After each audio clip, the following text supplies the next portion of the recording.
पहले हम अपनी ज़रूरतों के लिए भी दुनिया पे डिपेंडेंट थे, but now the world is looking towards us with hope and confidence that we will strive for the betterment of the world.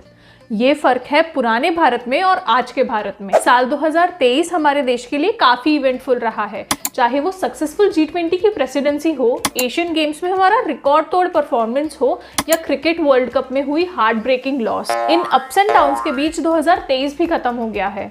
तो चलिए करते हैं इस साल का रिकैप और जानते हैं देश का एनुअल रिपोर्ट कार्ड। ये वीडियो कोई अप्रिसिएशन वीडियो नहीं है। इस वीडियो में हमने 7 एरियाज में अपनी कंट्री को एनालाइज किया है जो किसी भी कंट्री की डेवलपमेंट के लिए बहुत ज़रूरी है। इस वीडियो में आपको सब कुछ मिलेगा, good, bad and even ugly. And to make things even more interesting, इन 7 एरियाज में आप और मैं मिलकर अपने देश को ग्रेड्स भी देंगे। प्लीज़ अपने ग्रेड्स हमें कमेंट्स में ज़रूर बताइएगा। हम हर चीज़ के एक्सपर्ट्स तो नहीं हैं, पर हाँ, हम एक चीज़ के एक्सपर्ट ज़रूर हैं और वो है to be a proud Indian citizen. तो चलिए आज हम दोनों मिलकर अपने देश का एनालिसिस शुरू करते हैं।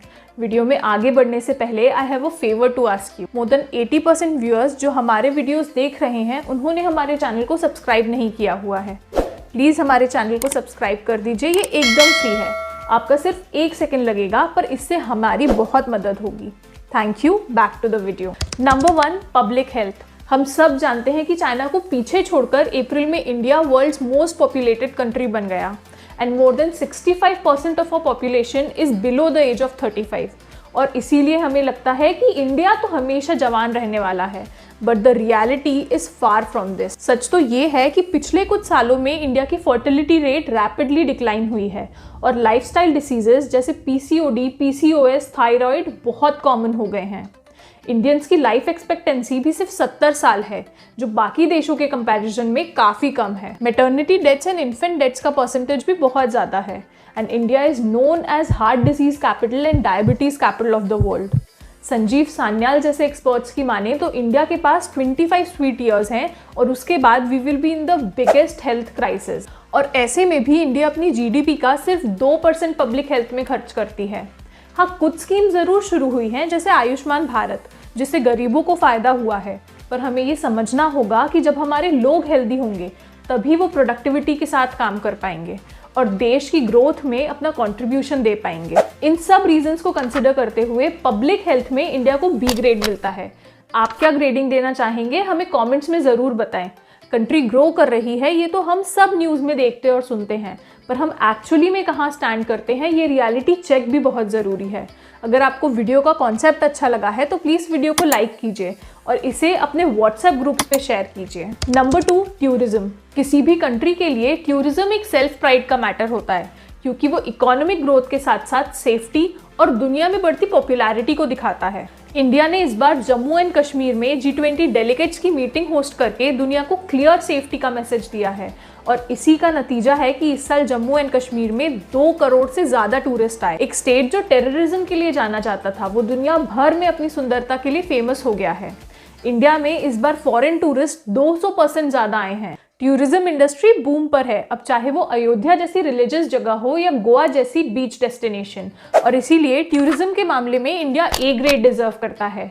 Do you agree? Number 3, communal peace. India जैसी सेक्युलर कंट्री में जहां स्टेट के साथ लैंग्वेज और कल्चर दोनों बदल जाते हैं, वहां कम्युनिटीज के बीच हार्मनी और पीस स्टैब्लिश करने में गवर्नमेंट का बहुत बड़ा रोल होता है। पर इस साल हमारे देश में 2 बड़ी कम्युनल वायलेंस की घटनाएं हुई हैं। हरियाणा के नूह डिस्ट्रिक्ट में हिंदू और मुस्लिम्स के बीच और मणिपुर में मेतेई और कुकी कम्युनिटी के बीच। इन वायलेंस से न सिर्फ उस एरिया का पीस डिस्टर्ब होता है, पर पूरे कंट्री में भी अनस्टेबिलिटी बढ़ती है। कंट्री को बहुत बड़ा फाइनेंशियल लॉस होता है, पर्सनल प्रॉपर्टीज़ को भी बहुत नुकसान पहुंचता है और पूरी कंट्री का फोकस डेवलपमेंट की जगह डिस्टर्बेंस पर आ जाता है। ये वायलेंस बहुत बड़े इंटरनल सिक्योरिटी फेलियर्स हैं और इसीलिए कम्युनल पीस में इंडिया को मिलता है C grade. Number 4, sports. Indian athletes को आप अच्छी ट्रेनिंग, सपोर्ट और इंफ्रास्ट्रक्चर दे दीजिए and they shine like stars. अब चाहे वो हमारे एशियन गेम के एथलीट्स हो या chess grand master Praggnanandhaa, they have broken several records. हाँ, cricket world cup loss was a heartbreak, पर अभी भी 2024 में हमारे पास चांसेस हैं। ये सही है कि इंडिया में स्पोर्ट्स को लेकर जो माहौल आज है वो पहले कभी नहीं था, पर इस साल इंडियन रेसलर्स के साथ जो ट्रीटमेंट हुआ दैट वाज शेमफुल, और इसीलिए स्पोर्ट्स में इंडिया इस साल बी ग्रेड डिजर्व करता है। इंडियन रेसलर्स के स्ट्रगल पे हमने एक शॉर्ट्स बनाया है, अगर आप देखने में इंटरेस्टेड हैं तो इस लिंक पर क्लिक कीजिए। Number 5, infrastructure. अगर पिछले एक साल में इंडिया का सबसे ज्यादा फोकस कहीं रहा है तो वो है इंफ्रास्ट्रक्चर डेवलपमेंट। किसी भी इकोनॉमी को आगे बढ़ाने के लिए कैपिटल इन्वेस्टमेंट्स बहुत जरूरी होते हैं, और एक स्ट्रॉन्ग कैपिटल इन्वेस्टमेंट ही इंडिया के वर्ल्ड लीडर बनने के सपने को पूरा कर सकता है। इंडिया ने अपने ट्रांसपोर्ट नेटवर्क्स को भी बहुत तेजी से अपग्रेड किया है, चाहे वो रोड नेटवर्क हो, रेलवे हो या air transport. And wait, how can we forget about our epic landing on the moon. Surat का डायमंड बोर्स, जो दुनिया का सबसे बड़ा कॉर्पोरेट ऑफिस है, हमें फ्यूचर इंडिया की एक झलक दिखलाता है।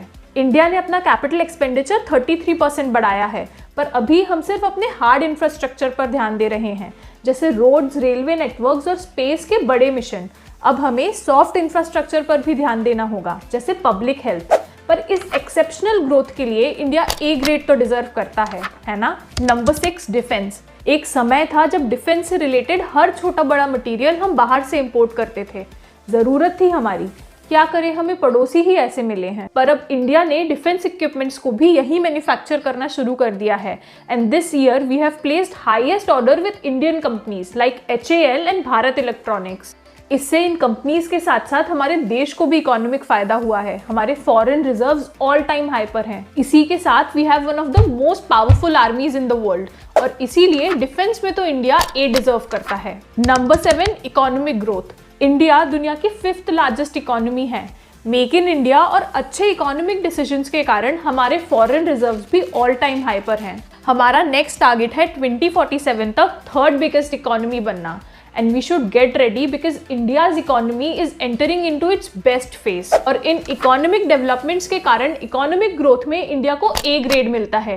Do you agree with me? इन सब पॉजिटिव्स के बीच 2023 में इंडिया में कुछ हार्ट ब्रेकिंग न्यूज भी आई, जैसे Coromandel express train crash and horrific weather situation in several states of India. पर किसी भी क्राइसिस से निकलकर हम इंडियंस वापस खड़े होना जानते हैं, और इसी स्पिरिट के लिए ए ग्रेड तो हम भी डिजर्व करते हैं। This is Rachna signing off. I will see you very soon.